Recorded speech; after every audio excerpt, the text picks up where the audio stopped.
Bonjour à tous et à toutes et bienvenue sur la chaîne Reflet de Lune, j'espère que vous allez bien. Merci pour votre présence. Aujourd'hui, on se retrouve pour le tirage des énergies du mois de juillet 2023 pour le signe du Scorpion, Soleil, Ascendant, Lune ou Vénus en Scorpion. Je lance le générique, je fais le tirage et je vous retrouve juste après.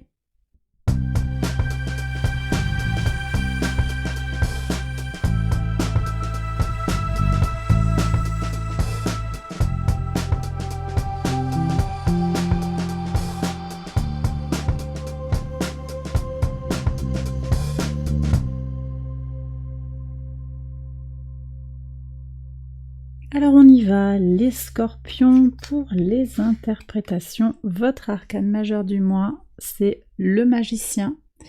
Alors le magicien vous parle de communication, de nouveaux départs. Il indique également un savoir-faire qui est mis à contribution.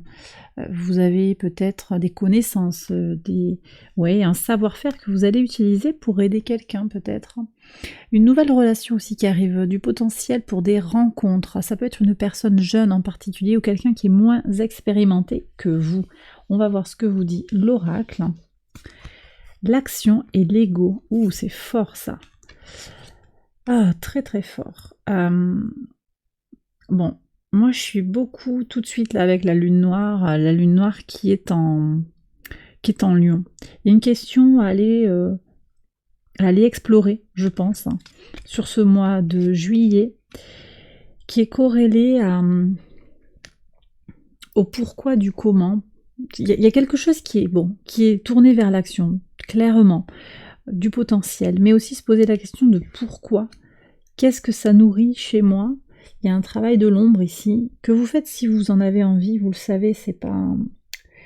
Chacun voit un peu midi à sa porte, chacun avance comme il le souhaite, hein. Il n'y a vraiment pas d'injonction, mais effectivement là, l'ego est clair, et puis il y a quand même quelque chose de votre obscurité à éclairer. Il y a une vraie cohérence dans les couleurs de ces deux cartes oracles.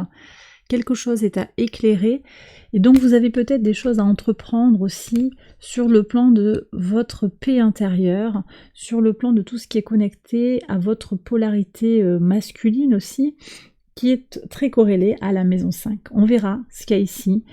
Je vais regarder tout de suite, en fait, juste après avoir dévoilé la carte de la maison 1. On va voir le message du tarot tout de suite. Allez, on y va avec la maison 1, donc votre vitalité, votre état d'esprit sur ce mois de juillet. C'est tendu, c'est tendu. Il y a de l'adversité. Il y a de l'adversité. Qu'est-ce que c'est qui se joue là? Ah, l'impératrice. Vous vous sentez... Vous vous sentez attaqué, j'ai l'impression. Il y a quelque chose du passé que vous n'avez pas digéré. Hein. Quelque chose qui est à renégocier, qui est à transformer. Qu'est-ce que vous avez ici? Voyez, on revient sur l'action. Donc l'action comme levier de transformation. Hein. Vous avez quelque chose à comprendre, je pense, aussi de votre passé, avec le long transit de Vénus en Lion et sa rétrogradation. Le 23 juillet, là, jusqu'au 4 septembre, il y a un gros mois sur le mois d'août, on en reparlera, hein, on verra comment ça vient résonner pour vous. Gardez ça derrière l'oreille. Hein. Cette rétrogradation, elle ouvre une période d'introspection qui se fait de façon apaisée, mais qui se joue très en profondeur. Et c'est possiblement des choses qui sont liées à des situations qui remontent au milieu des années 2000, 2010, 2007, 2015, par là. Ce sont des moments où Vénus a rétrogradé en Lion. À vous de voir hein, comment ça renvoie, mais j'ai l'impression qu'il y a comme un retour là, de quelque chose qui est compliqué à digérer. Est-ce qu'on peut avoir un autre message pour comprendre cet état de tension, de compétition? 8 de denier. Alors, ce que j'ai vu avec l'impératrice, c'est que vous êtes ambitieux, ambitieuse, vous réussissez les choses, vous déployez beaucoup d'énergie. Ça vous coûte sur le plan physique, ça vous met en tension par rapport aux autres. On va regarder ce qu'il y a en maison 3 par rapport aux autres. L'étoile, bon, vous êtes protégé quand même. Hein.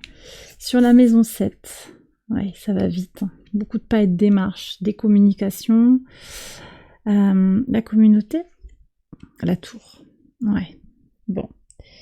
Il y a quelque chose qui se défait avec les amis, hein. C'est ça aussi qui vous met en tension. Vos amis n'ont pas forcément tous envie de vous voir réussir. Voilà, je vous le dis clairement. C'est des problèmes, c'est des questions d'ego. Alors ça vous appartient peut-être, ça appartient peut-être aussi à l'ego des autres. Hein. C'est la destruction de l'ego ici, la tour. Hein. D'accord ? On est sur des énergies de Mars, le maître traditionnel de votre signe. Mars en Lion tout le début du mois, avec beaucoup de volonté et d'énergie pour faire bouger les choses, ça améliore la confiance en soi, on est vraiment sur tout ça. Et puis Mars qui va transiter en Vierge, qui apporte aussi son énergie pour réaliser ce qu'il y a à faire, réaliser le travail, passer à l'action, pour agir concrètement sur des choses dans la matière. Moi j'ai le sentiment que voilà, vous avez très envie d'aller dans le fond, dans le détail aussi avec ce Mars en Vierge, on a un sens aigu du détail, de la planification. On va voir aussi la maison 6 là, qui est connectée à la Vierge, le quotidien, la routine, nouvelles idées. C'est possible que vous ayez des projets créatifs, et en tout cas ils sont très soutenus, mais effectivement, ça va pas plaire à tout le monde. C'est possible que vous receviez un courrier en disant « Ouais, t'as fait ça, je suis pas d'accord », ça va bouger, mais vous êtes protégé, donc ne lâchez pas vos idéaux, quoi. Qu'est-ce que vous avez ici en maison 9, justement, sur vos valeurs? L'ermite, ouais, connaissance de soi, et on revient quand même sur ces énergies de la Vierge. C'est pas anodin pour vous, sur ce mois de juillet, tout ce qui se passe en Vierge. On a aussi un Mercure qui transitera en Vierge, en domicile, du coup en signe de maîtrise.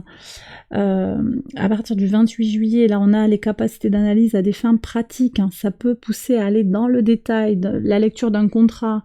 Il y a quelque chose à aller regarder dans les détails. C'est un beau message, hein. Vous avez quand même beaucoup de choses qui bougent fortement. Hein. 4 arcanes majeures déjà. Maison 2, on va regarder ce qui se passe pour vos ressources, qu'elles soient matérielles ou immatérielles. Le pendu ici, perspective, changement de perspective sur l'abondance, sur l'argent, mais sur aussi comment vous utilisez votre corps, votre psyché. J'ai le sentiment que vous prenez de la hauteur par rapport à une situation qui ne vous convient pas forcément. Sur le plan des ressources, il y a quelque chose on va se dégager de certaines préoccupations. À l'opposé de votre signe, il y a encore Uranus en Taureau. Il y a encore et toujours le nœud nord en Taureau. Mais on a un transit également qui se fait le 12 juillet, transit du nœud nord qui va rentrer en Bélier. Ça va changer les choses. Ça va laisser glisser un petit peu les perspectives. On va être davantage focalisé sur ses besoins, ses désirs, très très corrélés également au cycle lunaire. Pleine lune en Capricorne le 3 juillet, nouvelle lune en Cancer le 17 juillet. Ce sont des temps pour faire le point sur ses besoins, sur ses objectifs. Qu'est-ce qui vous nourrit de l'intérieur, en particulier cette nouvelle lune en Cancer. Et donc là, avec le transit du nœud nord en Bélier, on est sur ça, hein, aller vers la prise en compte de ses besoins. Donc il y a quand même aussi un détachement quelque part. Ça ne veut pas dire que vous vous dites oui, l'argent ça n'a aucune valeur, c'est pas ça. Mais il y a autre chose qui prend de la place. Il y a quelque chose d'autre qui remplace. Et voyez, sur vos valeurs, vous avez l'ermite. Maison 9, vos valeurs, la spiritualité, les hautes études, là, les formations sont très soutenues également. Vous avez l'ermite, recherche de vérité, recherche de connaissance de soi, de connaissance dans l'absolu, de quelque chose qui est très lié aux valeurs philosophiques, hein. La pensée, un petit peu, la pensée universelle aussi. Bon, donc une prise de recul par rapport à tout ça, par rapport à ce qui fait écho à vos ressources. Mais également, oui, vos acquisitions, vos possessions, toutes ces choses-là. Sur le rapport à l'autre, communication, échange, petit déplacement, il y a une protection. L'étoile, tout est dans les potentialités, dans une notion d'universalité aussi, quelque chose qui se régénère dans l'universalité. Vous êtes soutenu, vous êtes guidé aussi, je pense. Donc vous avez une parole qui va être percutante immédiatement. Vous êtes soutenu par l'univers, ouais, clairement. Maison 4, votre base, vos fondations, vos racines. 9 de bâton, vous vous protégez parce que vous sentez bien que on en a après vous. Donc vous vous protégez dans votre base. Vous ne voulez plus... vous voyez, ce 5 de bâton là, vous n'en voulez plus. Les prédateurs, que ça vienne de votre famille hein, d'ailleurs, parce qu'il y a peut-être quand même quelque chose de familial, de transgénérationnel aussi. Vous vous mettez à l'abri, vous vous protégez. Et c'est tout à fait bénéfique, c'est tout à fait salutaire. L'impératrice en maison 5 qui nous parle de votre enfant intérieur, c'est la nourriture, la fertilité de l'enfant intérieur. Donc c'est je me nourris de l'intérieur parce que je me suis protégée, je suis dans mon autonomie en fait. Je lance des projets créatifs, il y a beaucoup de fertilité, plein d'idées. Je m'affirme aussi homme ou femme dans ma polarité généreuse, d'harmonie, d'équilibre. C'est très, très puissant. Vous avez quelque chose à donner aussi à materner, que ce soit vous-même ou les autres. Hein. Il y a quelque chose de très maternant ici et de très constructif, positif, fertile. Il y a de l'amour aussi qui vient vers vous. Hein. On fera le tirage sentimental pour les célibataires, on verra. Mais il y a vraiment... il y a Vénus qui arrive, hein, tout simplement. Donc...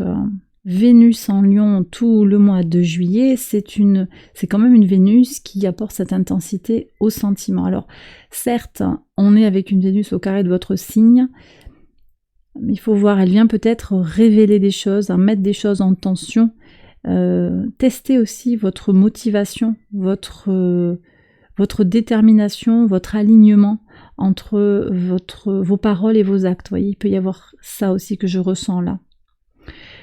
Sur le quotidien, la routine, le travail, la santé, de nouvelles idées, le valet d'épée qui parle de liberté, qui est très connecté aussi à la créativité. Vous vous envolez, quoi. Il y a quelque chose de très, très libéré, très positif. Super. Sur la maison 7 qui nous parle de la vie extérieure à vous-même, les engagements, les partenariats, sur le plan professionnel, relationnel, amical, romantique, les choses s'accélèrent. Ça c'est bien, moi je pense que vous avez besoin que les choses bougent, hein. Vous avez besoin de passer à l'action pour signer des contrats, pour vous engager avec l'autre, même si les choses elles vont un peu trop vite pour vous, vous avez de toute façon envie de cette nouveauté, envie que les choses remuent un petit peu. Maison 8, vos transformations, tout ce qui va vous concerner sur les changements profonds. C'est cette invitation à faire bouger les choses, à faire les choses avec passion et entièreté. Comme vous avez envie d'être en fait. Et on me parle aussi d'intégrité, ouais. Quelque chose d'intégral et d'intègre, voyez. C'est total. Bon, voilà. Vous prenez, vous voyez comment ça vous parle, mais il y a une transformation comme ça pour aller vers une totalité.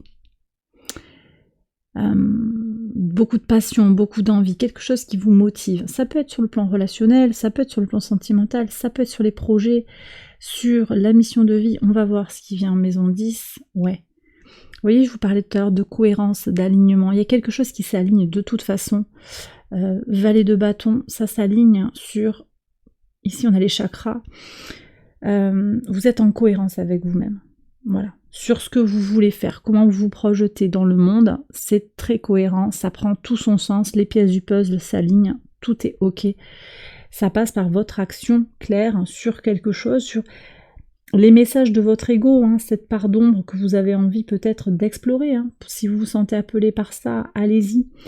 Vous êtes quand même dans cette démarche-là, moi je sens. Sur le mois de juillet, bon, il y a de belles énergies, de profiter de la vie, l'impératrice aussi sur les plaisirs de la vie, c'est Vénus, c'est je profite de la vie, il y a de la fête, il y a de la joie, il y a du bien manger, il y a tout ça, mais il y a également comprendre qui on est, d'où l'on vient, il y a quelque chose comme ça avec l'ermite, hein. Quels sont vos fondements, vos valeurs, vers où vous allez, peut-être qu'il y a un engagement aussi vers une formation qui va vous permettre d'évoluer professionnellement, un voyage peut-être, alors un voyage, moi je sens un voyage spirituel, un voyage peut-être comme un pèlerinage, hein. Ou bien un voyage qui va être très révélateur, ou encore un voyage spirituel, un voyage intérieur, vers votre lumière intérieure. En tout cas une belle énergie, cette carte de l'ermite est vraiment très très belle dans ce jeu. Sur la maison 10, j'en ai déjà parlé. La maison 11, j'en ai parlé, ça va casser. Il y a quelque chose qui va changer. Alors ça ne veut pas dire avec tous vos amis, mais il y a une partie de vos relations ou de vos projets aussi qui va bouger fortement. Maison 12, la leçon à intégrer. Ouais, le 3 d'épée. Vous avez peut-être peur d'avoir mal, d'être blessé. Vous n'avez rien à perdre. C'est l'ego qui vous parle. La peur d'avoir mal, c'est l'ego qui vous parle. C'est l'ego qui se sent trahi, qui se sent blessé. Mais c'est pas vous en fait. Là, il y a un travail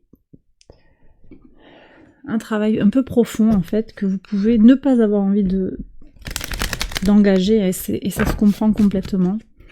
Mais bon voilà, le tarot vous invite quand même à aller explorer ça si vous en avez envie, les scorpions. Je vais prendre le message des anges pour l'univers, le plan sacré. Ah oui. Oui, il y a quelque chose qui est destiné à vous faire grandir, hein, pour avoir une meilleure compréhension de vous-même au travers de ces épreuves, de ces étapes de vie. Nettoyer, annuler, relâcher. Donc vous avez complètement ça là, cette tour, hein, c'est ça, on se libère. On se libère de quelque chose qui peut être lié à vos ambitions aussi, mais qui peut être également connecté, je vous disais, aux gens sur qui vous pensiez pouvoir compter. Allez, on prend une dernière carte. S'il y a un message. Je ne sais pas s'il y a un autre message pour vous les scorpions aussi. Alors, bon. Ayez confiance en l'univers. Ça, c'est quand même hyper connecté. D'accord, il y a un plan. Il y a un grand plan qui vous dépasse, qui nous dépasse tous. Il y a quelque chose à laisser faire aussi. Vous avez besoin d'agir concrètement, mais ayez confiance en l'idée que des fois, si vous n'avez pas la main complètement, c'est aussi parce que il n'y a pas besoin que vous ayez la main sur absolument tout. Laissez faire, laissez-vous porter. Et bien voilà les scorpions, j'ai terminé votre tirage. J'espère qu'il vous a guidé, qu'il vous a éclairé. Si c'est le cas, likez, abonnez-vous si vous ne l'avez pas encore fait, commentez, partagez si vous pensez que cette vidéo peut aider quelqu'un. Si vous souhaitez approfondir les messages de ce tirage, je vous invite à me rejoindre sur Patreon pour une extension exclusive de cette vidéo. Avec une contribution unique, vous accéderez à l'ensemble de mes vidéos, des extensions, des guidances mensuelles, le sentimental et le général. Je vous mets le lien en barre de description et j'espère vous y retrouver juste après. Je vous souhaite un excellent mois de juillet, je vous embrasse bien fort et je vous dis à très bientôt. Bye bye.